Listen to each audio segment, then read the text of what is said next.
The first scenario, which is pretty much the doom and gloom scenario that the group came up with, it is called the walking apart scenario. What does the name walking apart comes from? It suggests that the different groups that we just spoke about become really antagonistic and go their own way. It's very gloomy. I mean, essentially what happens is people opt out. The real theme we came up with was the difference between the relationships of the citizens with the state in different environments. So if you've got an effective government, a government that does its job really well, and that job is well defined under rules that people have agreed on, like a constitution, and you've got an engaged citizenry who are prepared to take on their responsibilities as well as their rights, give for the common good, including their own, but with long-term enlightened self-interest, you can end up with our best scenario altogether. If you, which I won't come to, if you have an effective government that thinks it can do it, but wants to lead and dominate, and the citizens become increasingly demotivated and lose initiative, are told to be obedient, you end up with two.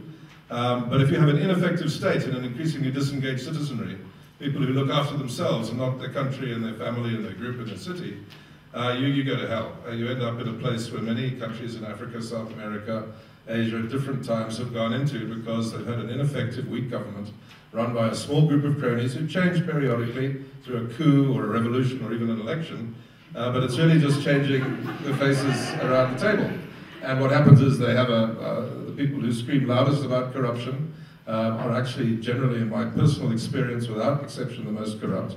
And they almost inevitably displace other people on the highest moral grounds and then replace them with their mates who do the same thing again.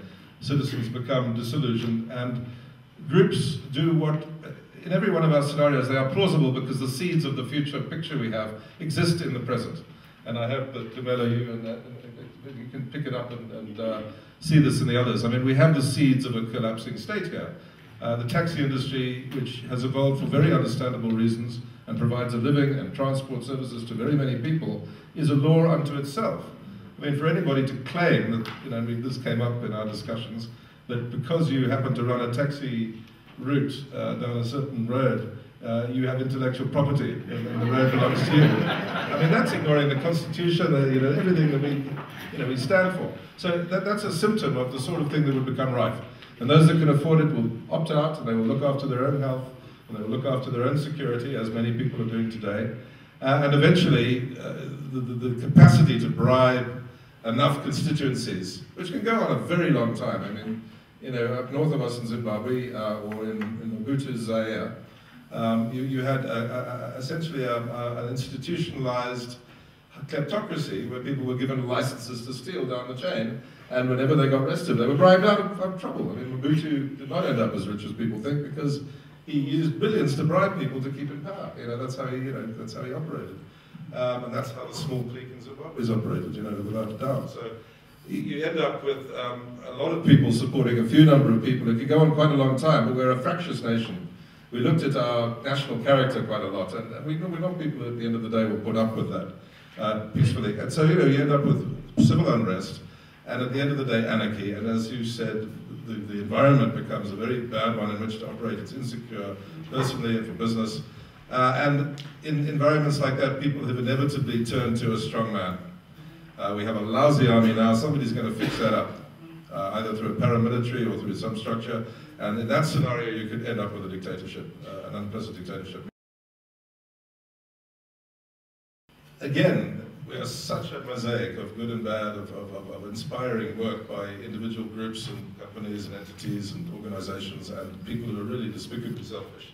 Like every country, we've got it all. Business can collaborate, and I think social entrepreneurship is an absolutely critical zone to operate in. The very skills that we have in small and large organizations are incredibly important in addressing the landmines, the problems in the country that can blow us up.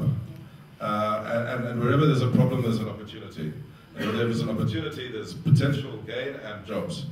I mean, I was part of the Business Trust in 1999 when formal sector business, the big businesses, were very worried about the new Mbeki administration. They thought that they were going to get increasingly scapegoated, distanced, distrusted, and it was going to end up being a mess. And so a hand was put out on both sides, and the Business Trust was formed as a joint collaboration In the end, 140 companies joined, big and small, garage businesses up to Anglo-American and De Beers.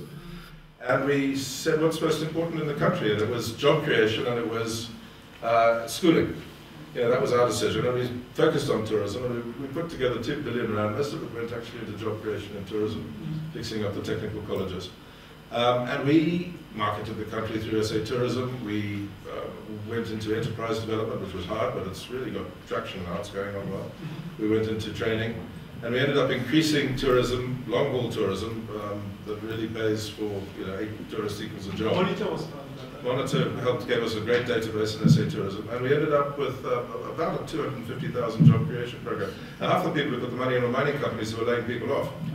So, you know, that's the sort of thing that could be done. And I think the work that you guys are doing is, as you said, the most important of all. This is where there's real creation of work and enterprise. There's lots that big business can do to support small business, through procurement, through challenge grants, through facilitation, through lobbying with government on facilitating and creating different hierarchies of regulation that are more suitable for different sizes of business. There's much that, you know, but then you need a brave, forceful, vocal business community that engages. As Chef Emmanuel said when we discussed Dinokeng at the World Economic Forum, don't be cowards with labour, don't roll over when they boo at you. You know, thesis, antithesis, synthesis. Same with government. If they come up with a bad law, challenge them. Challenge us. You know, don't be craven. Don't watch for your self-interest and cover your eyes.